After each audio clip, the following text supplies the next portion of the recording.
أعوذ بالله من الشيطان الرجيم بسم الله الرحمن الرحيم إنا أنزلناه في ليلة القدر وما أدراك ما ليلة القدر ليلة القدر خير من ألف شهر تنزل الملائكة والروح فيها بإذن ربهم من كل أمر سلام هي حتى مطلع الفجر.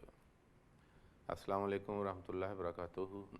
Comme vous avez écouté la récitation de Surat Al-Qadr, alors aujourd'hui le sujet c'est le Laylatul Qadr, la nuit de destin ou de décret, comme on dit.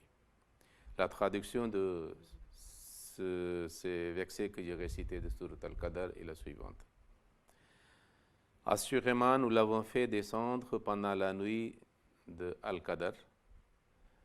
Et qu'est-ce qui te fera savoir ce qu'est la nuit de Al-Qadr?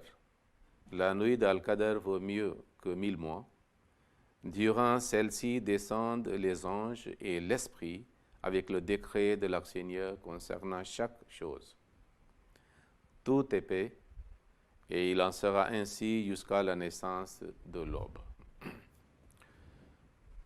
Nous savons très bien que Laylatul Qadr est souvent mentionnée lors du mois de Ramadan et surtout pendant les 10 derniers jours de Ramadan. Il faut savoir que concernant Laylatul Qadr, il y a le Surat Al-Qadr qui le mentionne et aussi dans Surat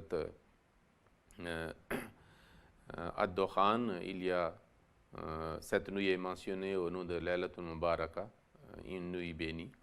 Et puis dans le hadith aussi. Mais il faut savoir ce que le Coran mentionne dans Surat Al-Qadr et le hadith. Si nous étudions, nous trouvons qu'il y a une nuit, ou Laylatul Qadr, qui est mentionnée dans le Saint-Coran, et il y a une nuit qui est mentionnée dans le hadith, avec la référence de Ramadan, surtout les 10 derniers jours, et plus particulièrement les nuits impaires de Ramadan. Tout d'abord, nous allons étudier Laylatul Qadr mentionné dans le Saint-Coran. Inna anzalnahu fi Laylatul Qadr. Nous l'avons fait descendre durant le Laylatul Qadr. Donc, c'est Allah qui a fait descendre, mais quelle chose il a fait descendre? Il y a le pronom qui fait allusion vers le Saint-Prophète sallallahu alayhi wa sallam ou le Saint-Coran. Parce que le verset, le chapitre précédent, Al-Alaq, dans ce chapitre, Dieu a mentionné, c'est-à-dire le Saint-Prophète sallallahu alayhi wa sallam aussi, toute première révélation qu'il a reçue dans le grotte Hira, et puis le Saint-Coran est révélé à lui. Donc les deux peuvent être, c'est-à-dire comprises. Who signifie le Saint-Prophète sallallahu alayhi wa sallam aussi et le Saint-Coran aussi. Le deuxième mot est Laylatul Qadr. Il faut savoir qu'il y a deux mots dans la langue arabe utilisés pour la nuit. Laylun et Laylatun. Laylun est masculin et Laylatun est féminin. Mais en général, les gens pensent que les deux signifient la même chose, la nuit. Mais un grand savant de la langue arabe, Imam Marzuki, il a fait une distinction très subtile et cette signification est merveilleuse. Il dit que l'aylun est, c'est-à-dire contre le naharun, la nuit, c'est-à-dire après le tomber du soleil, coucher du soleil jusqu'au lever du soleil. Et face à ce mot, il y a naharun, c'est-à-dire la journée à partir du lever du soleil jusqu'à le coucher du soleil. Mais lorsque le mot Laylatun est utilisé, qui est souvent traduit la nuit, est utilisé face à Yawmun, qui signifie aussi la journée, mais signifie aussi l'époque. Donc Laylatun, on peut dire la nuit, mais plus précisément l'époque de l'obscurité. Il faut savoir. Donc le mot Laylatun est utilisé dans le Saint-Coran 79 fois environ, et Laylatun est utilisé 8 fois, avec ta pour le rendre féminin. Et il est très étrange que lorsque le mot Laylatun est utilisé dans le Saint-Coran, il est toujours utilisé concernant la révélation ou les éléments liés et attachés à la révélation. Par exemple, dans le Surat al-Baqarah, lorsque Dieu mentionne le Ramadan, il dit Laylatul Siyam. Nous savons très bien qu'il y a un lien étroit avec le Coran, la révélation du Coran et le Ramadan. Puis 3 fois utilisé pour le Moïse alayhi salam, lorsqu'il est allé pour rencontrer Dieu, pour le 30 nuits ou 40 nuits, et Laylatun, le mot est utilisé là-bas. Puis dans Surat al-Dukhan, que nous l'avons fait descendre dans la nuit Mubaraka, bénie, ça concerne le même Laylatul Qadr. Et c'est la révélation et le Coran. Et puis, 3 fois dans le Surat al-Qadr. Inna anzalna fi Laylatul Qadr, wa ma adraka ma Laylatul Qadr, Laylatul Qadr khayrun min alfi shahr. Donc 8 fois dans le Saint-Coran utilisé, liés à la révélation ou le Coran, ou les éléments attachés à la révélation. Alors maintenant, c'est le mot Qadr. Qadr signifie mablagh shay, c'est-à-dire la valeur d'une chose. Donc si nous tenons compte selon la langue arabe et traduisons que signifie Laylatul Qadr, le mot Qadr avec Laylatun, et une signification est que valeur égale. Okay. Qadr signifie égal à une chose, égal à quelque chose. Donc par cette signification, nous pouvons dire que Allah a fait descendre le Saint-Coran ou le Saint-Prophète dans cette nuit, dont la valeur est égale à toutes les nuits précédentes, ou tous les messages précédents et tous les messagers précédents. Okay. Deuxième signification est le hurmatun, ça veut dire la dignité. Cela signifie c'est la nuit de dignité, et c'est-à-dire qu'il y a une grande honneur et révérence dans les yeux de Dieu, parce que c'est la nuit dans laquelle Dieu a fait descendre le Saint-Coran. Et puis les bénédictions qui sont liées et attachées à cette nuit, cette époque, c'est-à-dire sont très honorables, okay? Qui pour rendre honorable aussi aux autres qui se bénéficient de cette nuit de Qadr. Troisième signification est le vakar. Vakar signifie que, on dit que accabler quelqu'un sous un fardeau, ça signifie qu'il est très solide, qui ne s'ébranle pas. Donc avec cette signification, il dit que ce que nous avons fait descendre dans cette Laylatul Qadr, c'est-à-dire est plein des arguments convaincants, solides, irréfutables, plein de sagesse et la philosophie. Et puis, une des significations de Qadr est Rena'un, ça veut dire la nuit de suffisance. Cela signifie ce qui est descendu et accordé par Allah dans cette nuit, dans cette période, il est suffisant pour tous nos besoins mondains, matériaux et spirituels et moraux. Et qui nous accorde une, c'est-à-dire explication de toutes choses dont l'homme a besoin. Et la cinquième signification de Qadr est Quwwatun. Ça signifie que c'est l'époque dans laquelle Dieu a manifesté son pouvoir divin, c'est-à-dire à travers cette parole ou ce prophète sallallahu alayhi wa sallam. Et le sixième est Sahulat dans la langue arabe, la signification de Qadr, ça signifie facilité et aisance. Que dans cette nuit, quelque chose est qui rentre les secrets divins, la connaissance spirituelle, très facile. Parce que dans les écritures antérieures, c'est-à-dire il y avait très complexité, difficulté à comprendre. Mais le Saint-Coran est très clair et nous l'avons rendu très facile. Yassarna al-Qur'an. Wa tafsila kulli shay'in, il y a le détail de toutes les choses avec la sagesse et avec la philosophie. Donc c'est ainsi que ce que Allah a fait descendre, le Saint-Coran ou le Saint-Prophète, nous avons eu ces bénédictions basées sur signification étymologique du mot Al-Qadr. Alors, il faut savoir que pourquoi il dit que Laylatul Qadr, la nuit fait allusion vers l'obscurité.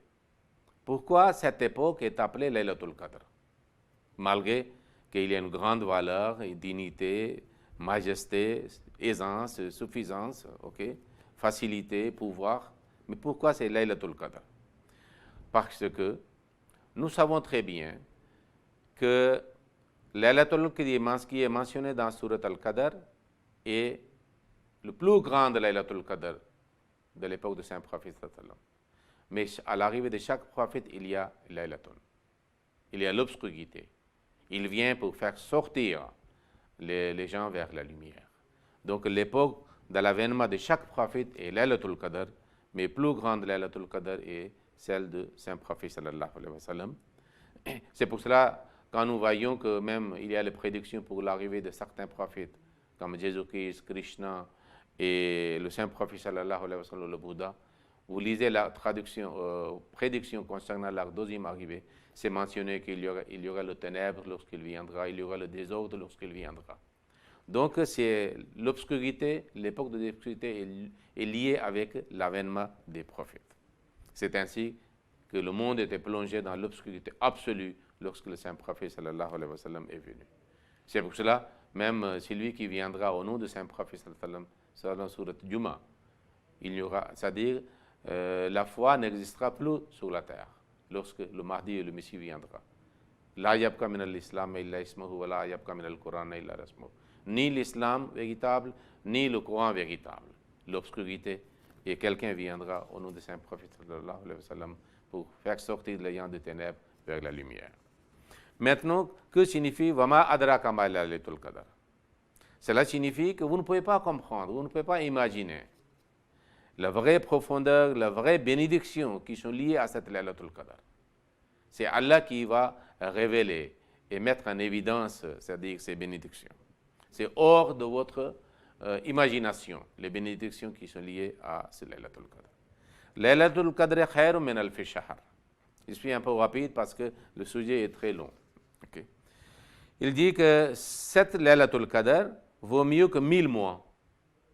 Que signifie ici alf? Alf signifie, parce que le maximum chiffre que les Arabes savaient, c'est 1000.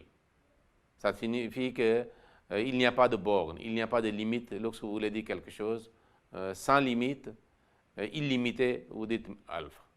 Ça veut dire les bénédictions illimitées qui existent, qui se trouvent dans cette nuit, cette époque de Saint-Prophète sallallahu alayhi wa sallam. Puis, shahr signifie manifestation dans la langue arabe.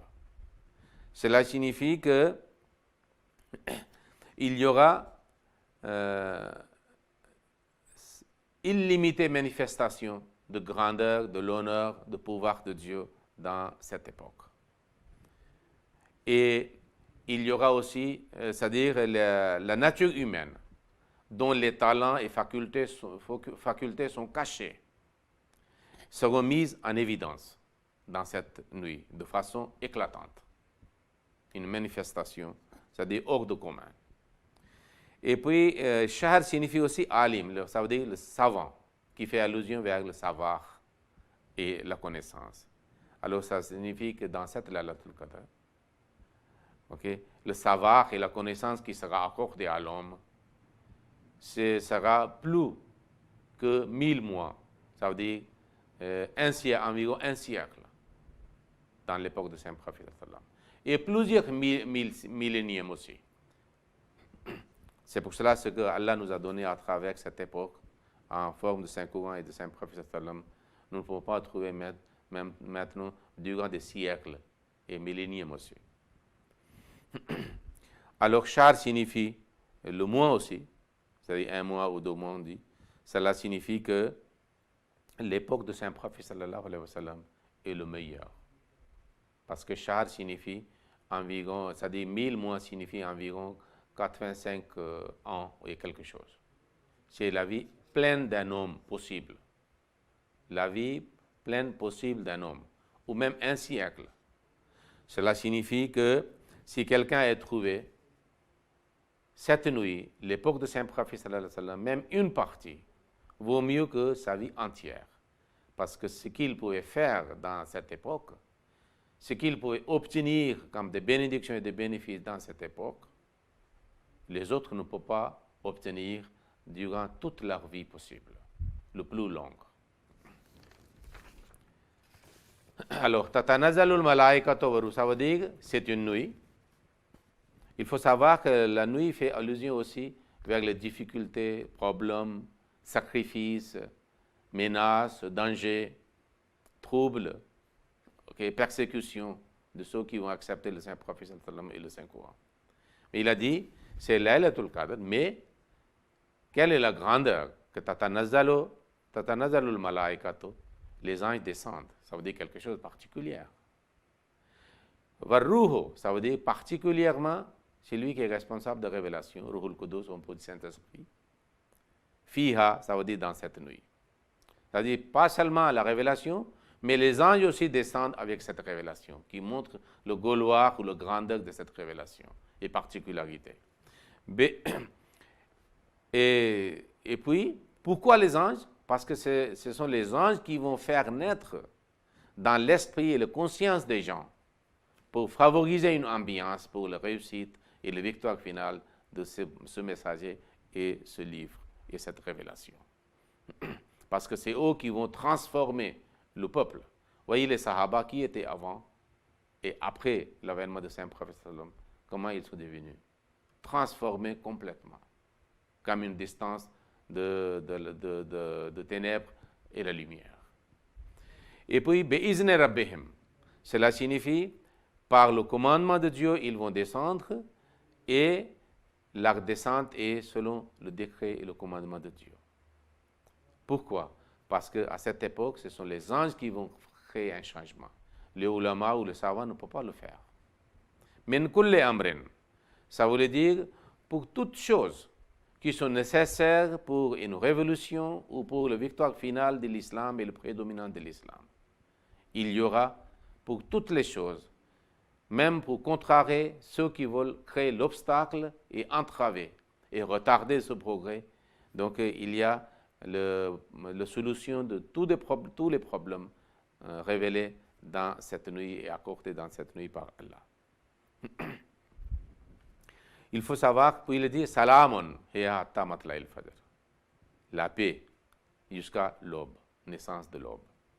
Donc dès le commencement, Allah avait donné cette bonne nouvelle qu'à travers le Coran et le Saint-Prophète sallallahu alayhi wa sallam, même si la réexistence, l'avènement est dans la nuit, l'époque de ténèbres pour le monde, mais il donne le message de paix, de réconciliation au monde. Donc, l'islam ne signifie que la paix et la réconciliation. Et puis il a dit, Hatta Matla'il, pourquoi? Parce que le prophète reste, qu'il est source de toutes les bénédictions, jusqu'à l'aube. Lorsque le soleil commence à se lever, voilà, c'est le dernier moment de ce prophète, parce qu'il a semé le sémence. Il a initié quelque chose. Après, c'est l'époque de progrès. Comme le soleil est brillant, alors tout le monde sait très bien qu'il n'y a pas de bénéfice pour croire en soleil. Mais quand le soleil n'est pas né, à ce moment-là, si quelqu'un croit, on peut dire qu'il est sage. Okay? Il est doué de connaissances. Voilà, c'était le Laylatul Qadr mentionné dans le Saint-Coran. Et qui signifie que quelqu'un qui a trouvé même un moment de sa vie vaut mieux que sa vie entière. Il y a beaucoup de compagnons de Saint-Prophète qui ont trouvé quelques jours, quelques semaines ou quelques mois, ou 1 an ou 2 ans. Mais ils sont devenus brillants dans l'histoire de l'islam, pas seulement, mais du monde aussi. Voyez le cas de Hadrat Abu Huraira. Ils seront appelés Sahabi, compagnons de Saint-Prophète sallallahu alayhi wa sallam. Et puis, concernant qui le Saint-Prophète a dit qu'ils sont comme des étoiles, qui jouent un rôle de direction et le guide pour vous. Et jusqu'au jour dernier jour, leur nom est mentionné, on fait la prière, radiyallahu anhum wa radu anhum. Mais ceux qui n'ont pas bénéficié de cela, qui n'ont pas eu cette chance de vivre ces moments, alors ils sont qui? Abu Jahl, Utba, Shayba. Il y a toujours de malédictions sur eux. Alors maintenant, nous avons appris que Laylatul Qadr de Saint-Courant est l'époque. Okay? Maintenant, Laylatul Qadr qui est mentionné avec le Ramadan dans les 10 derniers.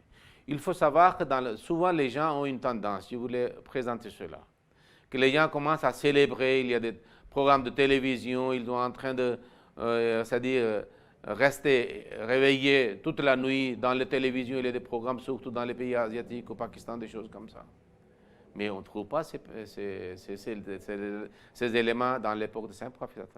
Il faut consacrer ce temps que vous faites devant l'écran de télévision en réalisant des programmes dans la mosquée, chez vous, dans l'adoration, dans la réflexion, méditation, récitation de Saint-Coran et les supplications à Dieu. Ce sont les bid'at, innovations, seulement pour perdre le temps. Alors concernant Laylatul Qadr, souvent les gens pensent que c'est le 25. Et le 25 nuit, ils font les célébrations. C'est artificiel, superflu. Mais lorsque nous voyons le hadith, Sahih Sita et les autres hadiths, nous trouvons que le 21e nuit, c'est aussi Laylatul Qadr mentionné dans le hadith. Et l'expérience que le Saint-Prophète sallallahu alayhi wa sallam a vue, qu'il voulait aussi informer les autres, qu'il y a eu un peu de pluie aussi, et puis des éclairs aussi, un peu de lumière a été vu. Alors, c'était le 21e nuit. Où est le 27e? Et puis, dans certains hadiths, c'est 24e nuit aussi, 23e nuit aussi, 27e aussi, 29e aussi, 30e aussi. Il y a, selon un hadith, c'était 19e aussi, nuit. Mais le plus célèbre hadith, c'est que chercher parmi les, c'est-à-dire nuits impaires de 10 derniers jours. Mais ce sont des nuits mentionnées, que je vous ai mentionnées, dans les livres de hadith. Donc, on ne doit pas se contenter seulement une nuit, comme on peut acquérir et avoir toutes les bénédictions de toute la vie seulement avec adoration, c'est-à-dire quelconque d'une nuit et qui est le 27e. Donc, il faut effacer cette idée selon tous ces hadiths qui sont mentionnés. Même il y a des compagnons du Saint-Prophète qui ont dit que cette nuit peut être hors de Ramadan, à n'importe quel moment. Il n'est pas particulier pour le Ramadan. Et il y a quelqu'un qui a dit que c'est le 17e Ramadan aussi. Donc c'est pour cela. Alors que signifie donc? Ce n'est pas une confusion. En réalité, c'est mieux. C'est pour cela, lorsque le Saint-Prophète avait voulu nous dire, il a oublié, en voyant le querelle de 2 personnes. Sinon, les gens vont se contenter d'une seule nuit et toute l'année, ils font n'importe quoi, n'importe quelle bêtise. Non. Donc, il faut savoir qu'il y a une Laylatul Qadr concernant la révélation du Saint-Coran. Deuxième Laylatul Qadr est que pour nous rappeler comme un reflet durant le mois de Ramadan et certainement mentionné dans plusieurs hadiths les 10 dernières nuits et les nuits impaires. Mais le troisième est Laylatul Qadr individuel. Cela est beaucoup plus important. Mais comme c'est difficile, c'est pour cela que les gens ne mentionnent pas et ne veulent pas. Artificiellement, en faisant quelques rites d'adoration, ils pensent qu'on a bien célébré le 27e nuit. Non.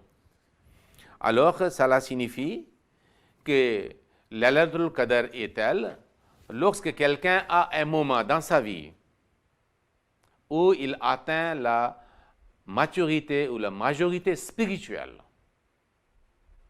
Il est conscient de cela, il atteint ce niveau. Ça peut être pendant son adolescence, ça peut être pendant sa jeunesse, ou la vieillesse, ou très vieux. Ça dépend de chaque personne. Pourquoi? Parce que c'est le moment, lorsque lui, il fait une détermination solennelle devant Dieu, avec sincérité, qu'il ne laissera pas Dieu de sa vie. Et Dieu aussi répond à cette personne. La réponse favorable, il décide aussi que c'est lui qui est devenu maintenant mon serviteur, mon abd. Et il y a un consentement mutuel entre l'homme et son Dieu. Parce que sinon Dieu est toujours et éternellement Rahman et Rahim, qui donne sans demande et qui donne ceux qui font le demande. Donc Rahman et Rahim ensemble montrent que ces deux attributs sont éternel et depuis toujours, alors c'est le don divin qu'Allah fait la réponse, mais Rahimiyya doit aussi jouer un rôle que l'homme doit faire, une lutte, un mujahida. Walladina jahadu fina lanahdiyannahum subulana. Sans effort, sans mujahida, sans lutte contre nous-mêmes, nous ne pouvons pas avancer dans le domaine spirituel et s'approcher de Dieu. Vous voyez, le Saint-Prophète est allé dans le grotte Hira, dans la solitude. Combien d'années, combien de jours il a passé là-bas, combien de mois il a passé là-bas. Et puis Dieu a exaucé ses supplications, ses commandes, ses demandes. Okay? Il a vu l'état de son cœur, alors il a fait la réponse favorable en faisant la révélation à lui. Donc c'est pour cela, en considérant Rahman et Rahim, alors il faut préparer quelque chose. Et après la préparation, on peut planter quelque chose, on peut nourrir et puis on peut arroser. Alors après, il sera fleuri et fructifié. C'est pour cela, même si en apparence il y a une nuit, mais et puis chaque personne a sa capacité, son état, son rang spirituel différent. Et ses relations avec Dieu différentes. Et Dieu a des relations différentes avec les hommes. Comment on peut dire que c'est tous ensemble vont avoir l'expérience de Laylatul Qadr la même nuit? Tout le monde n'est pas égaux. Moi, je ne suis pas égal à quelqu'un d'autre et lui non plus, à moi. C'est pour cela, l'avènement de chaque prophète, son époque, est Laylatul Qadr. Et Dieu se manifeste à lui, s'est manifesté aussi. Mais nous voyons que la manifestation divine est différente. Sa manifestation à Moïse est différente qu'à celle à Jésus et à celle au Saint-Prophète sallallahu alayhi wa sallam. La façon qu'il s'est manifesté à Moïse est différente. À Jésus-Christ, c'était en forme de colombe, que même un chat pour l'avaler. Mais au Saint-Prophète sallallahu alayhi wa sallam, que l'horizon était rempli comme un homme parfait. Donc, manifestation dépend de portée, et c'est-à-dire et de puissance interne spirituelle de quelqu'un. C'est pour cela l'expérience de Laylatul Qadr peut être aussi différente. Mais ça dépend le moment de sa majorité et maturité. C'est très nécessaire. Et on ne sait pas quand. Ça peut être hors. Le moment lorsqu'il fait une décision. Et Allah aussi en réponse fait une décision pour l'accepter ce qu'il a demandé. Alors, mutuellement ainsi, on peut trouver. C'est pour cela, en réalité, les vrais fidèles sont ceux que toute l'année, pas seulement l'année du Ramadan actuel, mais les années précédentes et les Ramadans de chaque année précédente, ils ont fait des actes d'adoration, soumission à Dieu, obéissance à ce Dieu, en acceptant et amplifiant, intensifiant et multipliant ces actes de bonnes œuvres en s'approchant de Dieu. Alors, avec ce dépôt spirituel, il avance dans le mois de Ramadan, plus précisément en intensifiant ses actes d'adoration dans les 10 derniers jours de Ramadan. Et puis dans les nuits impaires, si possible. Mais ça peut être hors de Ramadan. Parce qu'il est possible que quelqu'un a prise de conscience après le Ramadan même. Oh Dieu, qu'est-ce que je fais? Je n'ai rien fait dans le mois de Ramadan. J'ai honte. Il a une prise de culpabilité contre soi-même. Peut-être que cet état attire la clémence et la grâce divine. Et puis, Allah annonce sa décision en réponse de décision de l'homme qu'il a pris pour lui-même. Et puis, c'est le Laylatul Qadr. Et à partir de ce moment, il est isolé du monde. Et puis, il est attaché en son Seigneur. Et il ne sera jamais séparé de lui. Et c'est le Laylatul Qadr. C'est pour cela, une fois, Hadrat Aïcha radhiyallahu anha a demandé au Saint-Prophète, au prophète, si j'ai eu cette expérience par la grâce d'Allah, qu'est-ce que je fais? Il a dit, vous priez, Allahumma innaka afuwun tuhibbul afwa fa'fu anni. Oh Allah, innaka afuwun, certainement tu es pardonnant. Tu effaces les péchés.